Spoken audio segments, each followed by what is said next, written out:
Well, it's Tech for Hire. I believe he's going to bore us again with his bullshit. Hey YouTube, Tech for Hire here. Getting ready to do another video. And what are we going to do today? Well, as you know, I did my lovely floors a long time ago. And unfortunately, about a week after doing it, it started to come up. If you look here, this is right where a wheel was, and it ripped the material off. You see it peeling there, all over in these areas. I mean, that's just dirt. But these patches, all of that has come up. So I called a company to find out what it would cost to fix this, and they wanted $5,000. So first of all, before I get into all of this, let me just say, if you want to skip my banter and just want to see me fix the floor, skip ahead to this timestamp. Okay, so now that we've gotten that out of the way and you guys actually want to hear me talk, here you go. So in talking to the guy to fix my flooring, one of the things that he said, which kind of stuck with me, is that the epoxy that I used doesn't work really well unless you have a very good surface to work on. Now, the kit that I got is a Rust-Oleum kit, and it basically said all you have to do is run some muriatic acid on it, clean it really well, run the muriatic acid, that'll make it very porous, and then you can put the topper on there, the epoxy. That didn't work. All that basically did was, I mean, there's some sections of my floor that look great. I mean, these still look good. This section here still looks good. You got the motorcycle. Hi, motorcycle. Sorry, I can't ride you. Then you have up here, this section actually does not have any gloss on it. Now you can tell the difference between this side and this side is this one is basically the same color that it came with when it came out of the box. Now this is that color with a coating, a gloss coating that's supposed to protect it. However, it doesn't have any UV protectant in it. So you can see it's starting to yellow a little bit. Now that has no bearing on all of this right here, that coming up. This has nothing to do with that. Okay, I just zoomed in on my finger. Go over there. Okay, it has nothing to do with that at all. As you can see up here, this color looks exactly fine because my garage door lets in the light and it stops about here. So going up, it looks perfectly fine. The issue is, ignore my box. The issue is when I work on my car and I first did this, I would use a jack. The jack would push up against the ground and the vehicle to obviously raise it. When it would do that, the metal wheel would just rip into this stuff and it peeled it right off. So what I'm actually going to do is I went out and bought a grinder. This is a DeWalt concrete floor grinder, and as you see, this is brand new. I haven't used it yet. The reason being that I went out and spent the money on that is when you go cheap, you have problems. So when you grind concrete, it throws out an enormous amount of dust. And I did this small section. Let me show you here. I did this small section here, and it looks pretty good. Like, I'm gonna get a nice contact with the flooring. I'm going to redo all of it, but this was very, very quick. But even doing this little, completely covered this entire garage with dust. I mean, you couldn't breathe, you couldn't see. So that's not going to work for me because I have so much stuff in here. I don't want to have to dust everything when it's all said and done. You know, I got my TV, my Bose, blah, blah, blah, blah. So I don't want to deal with that. So what I did is I did a little research. Now, what most people are going to want is they're going to want a dust, trying to remember the dust separator. I think that's what it's called. Basically what it does is you have your vacuum cleaner that sucks into that, and then it has a pipe that comes out of there, and then it will separate the dust. You won't have to worry about your filter on your vacuum cleaner and all that kind of stuff. The issue with those is they're super expensive. They're like at minimum like 100 to 200 bucks, which I bought my vacuum cleaner for like 45, 50 bucks. So I don't want to spend that kind of money, especially for like maybe one or two off jobs, right? So what I did, Depot has this little guy. It is called the dust stopper. And what you do is you take a normal 5-gallon bug, 5-gallon, what the hell is that thing called? 5-gallon bucket. I said bug. And what this basically does is it has like a cyclone effect. So you hook this piece up to your shop vac, and then this piece will suck in the material in the air. It'll circle around, and theoretically all the dust will settle down here at the bottom, and then this will just be able to suck the air. So I don't know how well that's going to work. That was $42. Also, you see here, I got this rigid pipe kit. It's actually the car accessory kit. And the reason why I bought that is it's very, very simple. If you look at here's the end.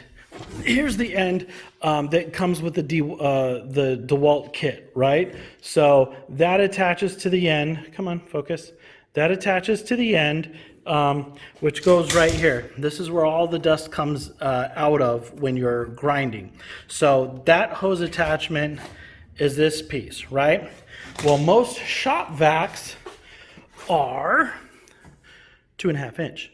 So guess what?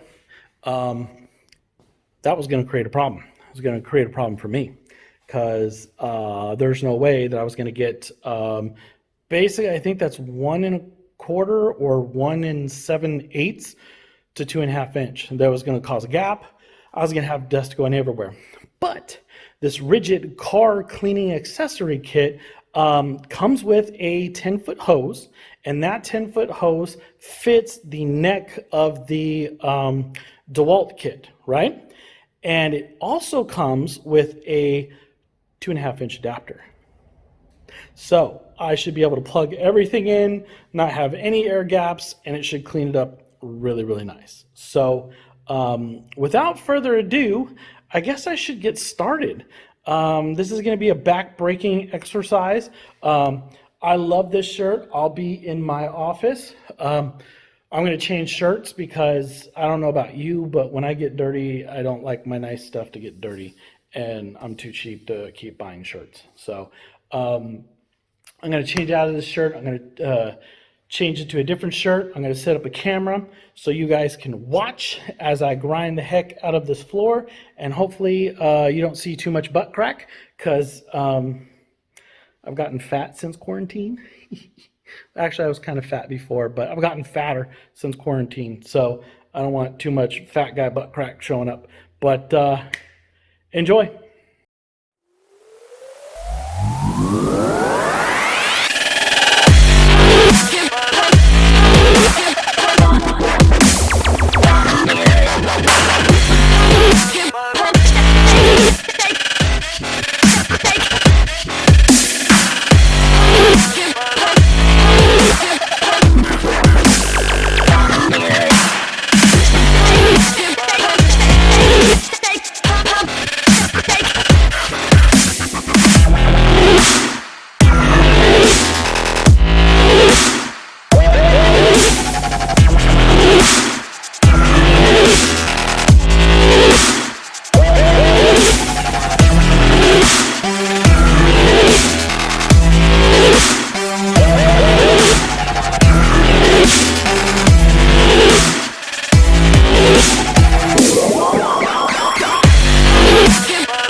well, my camera died, so I did 2 squares and 1 rectangle.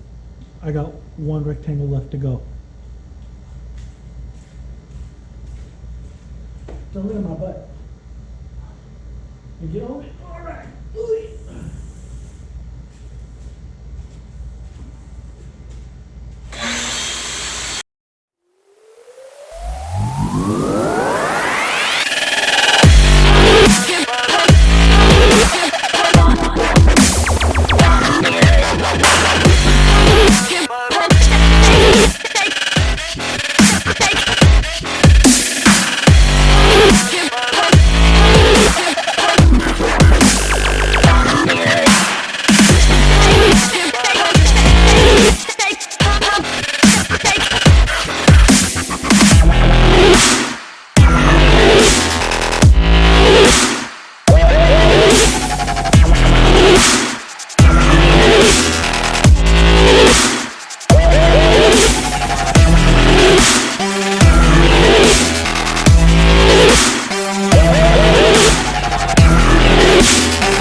Well, if you haven't figured it out, that video was not complete. Kind of felt like a porno with no climax at the end. My GoPro that was filming all the action actually ran out of space. So it was a long video. It took me like 5 hours. But this is the result. This is the result. It looks pretty good. There's a slight discoloration. As you can see, well, even there, that's kind of dirty. But this side has the gloss on it. That side doesn't. So it'll eventually match that strip that's right there.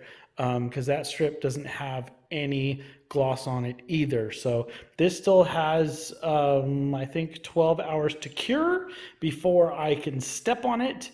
And then I need to wait another, I think 2 days, 3 days, I think 3 days, 48 hours. I think 48 hours is like, okay, now you can drive on it. So I'm waiting the full time. So, because last time I don't think I did, and that's when it pulled, and that's when it pissed me off. So, anyways, hope you liked the video. Leave me any questions, any comments that you got. Don't forget to like the video, subscribe, and if you have questions, you can put them down here, and I will answer them for you. Okay? Have a good one.